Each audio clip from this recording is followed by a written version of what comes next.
Bonsoir, Monsieur le Premier ministre, et merci d'avoir accepté de participer à cette conférence.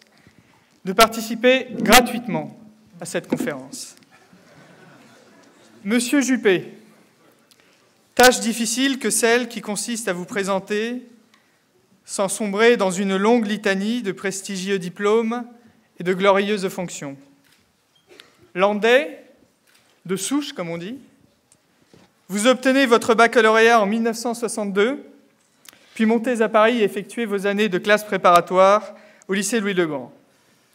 Vous intégrez l'école normale supérieure, obtenez l'agrégation de lettres classiques, et après 2 années à Sciences Po, passez avec succès le concours d'entrée à l'École nationale d'administration. Inspecteur général des finances de formation, vous devenez très vite un proche collaborateur de Jacques Chirac, dont vous êtes l'adjoint à la mairie de Paris pendant 12 ans.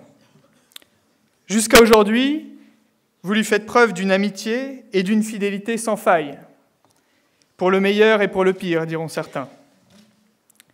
Nommé Premier ministre en 1995, votre projet de réforme de la sécurité sociale, dit Plan Juppé, déclenche un vaste mouvement de contestation face auquel vous essayez de demeurer droit dans vos bottes, selon vos mots, et cela jusqu'à votre départ en 1997, suite à la victoire de la gauche aux élections législatives.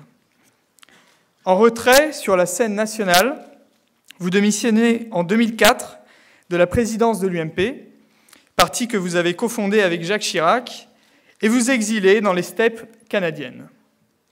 À votre tour, étape par étape, vous retrouvez une place politique de premier plan qui vous conduit au ministère de l'écologie, de la Défense et des Affaires étrangères sous la présidence de Nicolas Sarkozy.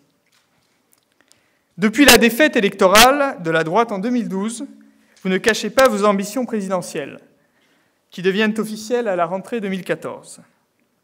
Refusant de souffler sur le brasier identitaire, vos paroles contrastent étrangement avec celles de nombreux membres de votre famille politique et avec certaines de vos propres positions, plus à droite, mais peu habile, défendu dans un passé désormais lointain.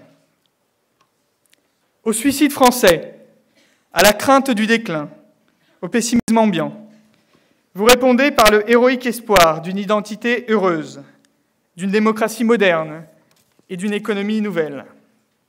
Naïveté, béatitude d'un technocrate averti selon certains de vos pairs, ou lucidité et conscience, que notre histoire vivante émouvante, ne peut pas rester figée dans la nostalgie d'un passé idéalisé.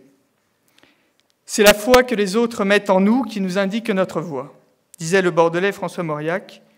Vous comptez désormais 66% d'opinion favorable parmi les Français.